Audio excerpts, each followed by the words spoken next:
I wanted to share my experience with a 2022 Ford Maverick, the first generation. You know, they say never to get a first generation vehicle. There's always manufacturing quirks and maybe some parts that have worked fine in other cars. The way they're put together for the new car doesn't quite work as well. So usually they say to wait for the second or even third generation before you buy a car or vehicle of some sort. But I mean, the car I had at the time was costing me $1,000 a month in repair bills. And I was actually looking for a used car with maybe 50, 60,000 miles, maybe something for about $15,000, somewhere around there. But I just couldn't find anything. Cars with 50,000 miles was running 20-something thousand dollars at the time. And I just was having the toughest time finding something that I liked for the price I wanted.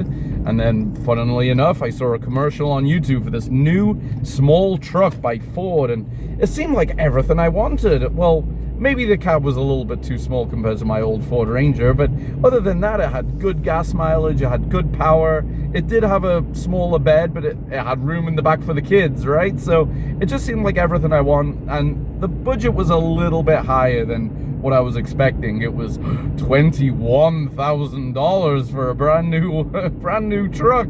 And I was telling my wife this, and she told me, don't be ridiculous. You can get a brand new car for low to, even small cars weren't that cheap at the time. So I started looking, and I found the exact car that I wanted. It was absolutely crazy. At one point, when I was kind of just imagining what I would like to have in a Ford Maverick, I went on the Ford website and I did that builder thing, and what I wanted was an all-wheel drive 2-liter with no amenities, no cruise control, no sunroof, nothing fancy.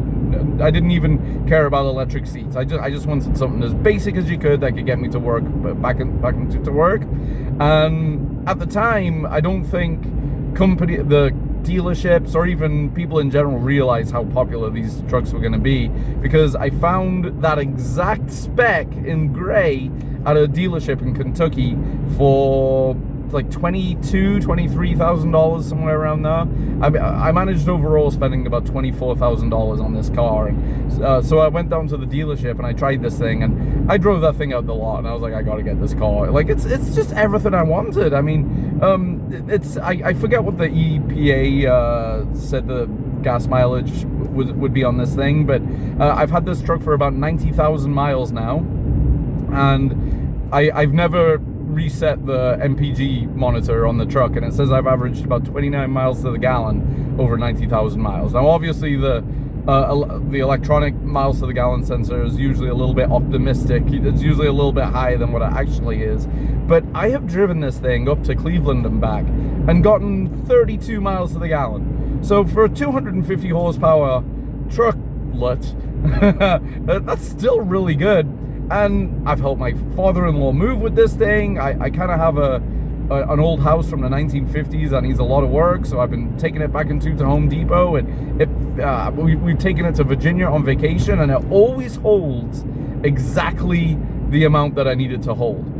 So I don't know if you can tell, I'm actually quite happy with this truck over the long term. I've had it about exactly 90,311 miles at this point, and I really haven't had much bad to say about it. It's just been a workhorse. It's got all-wheel drive. I did get new tires for it because the old tires just didn't have great reviews, and I wanted something that could handle the snow a little better. I got some Toyo tires, and even though the all-wheel drive system in this truck is not made for off-road, this thing chunks through the snow. This thing just churns and churns, and you take the traction control off, and it can get some. I live in kind of a rural area, and it can really just go through the snow quite easily.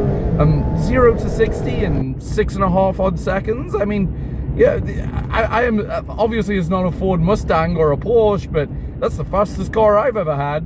So reliability has been reasonably okay. I've gone through a few windows, which is kind of odd. And then what's the name of the sensor? It's the recirculation of the exhaust sensor. I think it's called like an EGR or something like that. That went bad, and it cost me about $600 to fix that, and that's even with the warranty and extended warranty. I know they say never get an extended warranty, but I got suckered on that one. So there have been a couple of issues, but overall this thing has been quite reliable. And the thing about the reliability though is, after at about where I'm at with the car, you can tell things are starting to wear down a little bit. The steering wheel is starting to wear down. The plastics are all scratched up pretty easily. As I said, I had a Ford Ranger, and that thing just felt like a little tank. Like, I felt like I could drive through a pole in that thing, and the pole would get more damage than the Ford Ranger. This thing, I think if I touched a pole at 5 miles an hour, the front end would cave in. It just feels very lightly built. It kind of reminds me of, like, if Subaru made a truck. Like, I don't know if you've driven a Subaru or experienced a Subaru. Like, they're great cars. They're fast. They have amazing all-wheel drive systems.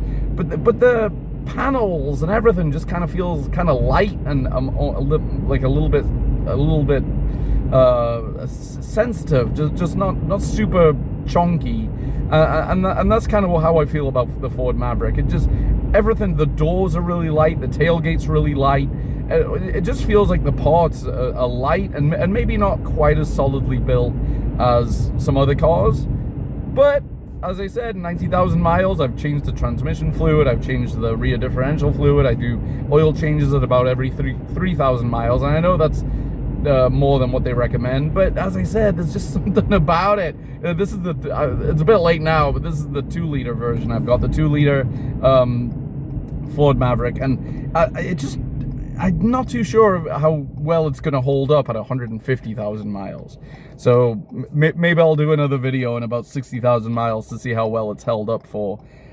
So if I were to recommend getting, if you were looking to get a Ford Maverick, even though I haven't had a whole lot of issues with this one, I would recommend maybe trying to get like a new Ford Maverick or really low miles. And then I might recommend getting just the regular 2-liter turbo. Because I on the Ford Maverick forums and on the Facebook groups, it just feels like the hybrids have a little bit more issues than the regular 2-liter engine. So yeah, overall, I really do like this truck. An addition that I wish I would have gotten, which I didn't realize I needed it until I lost it, was lumbar support. This truck doesn't have any lumbar support, and after about 3 months of driving this thing, my back started to just start killing me. It was so bad that I almost thought about reselling the truck, because my back was just driving me nuts. And I bought all different kinds of lumbar support things. I spent $10 on some, I spent $60, $70 on others, and nothing was working. So, and I was about to give up, and I thought, there's this I was at Walmart and I just saw this lumbar support for about $10, and I just thought I'd give it one last go. It's starting to look a little rough now because I've had it for quite a few years, but that saved me. So yeah, lumbar support might be something to think about when getting a Ford Maverick. But I think even the base Ford Mavericks now have a lot more bits and bobs than the base back in the day do. However, I did get this thing for about 24 grand out the door, which I don't think you're getting an all-wheel drive Ford Maverick for anything near that nowadays. So yeah, overall, I really like this truck. I really like how fast it can go. I really like its utility, and overall, it's been a pretty reliable car. No more $1,000 a month bills for a car that was technically a Toyota. So that kind of put me for a surprise. And of course, I really do like all the 3D printable things that you can get for the car. I 3D printed a phone mount, and that works fantastic. And yeah, it's even got a cubby in the area for the seat in the back. Overall, long term, it's just been a really good car. It's been my favorite car that I've ever had, favorite trucklet that I've ever had. So yeah, overall, super positive experience. Would I go out and buy a $90,000 Ford Maverick? 90,000 mile, I mean? Probably not. just because, I don't know, it just feels like something's gonna happen. It just does. But knock on wood, nothing does happen. So I guess we'll find out. Alrighty, well, I hope you got something out of this, and if you didn't, I profusely apologize. Bye.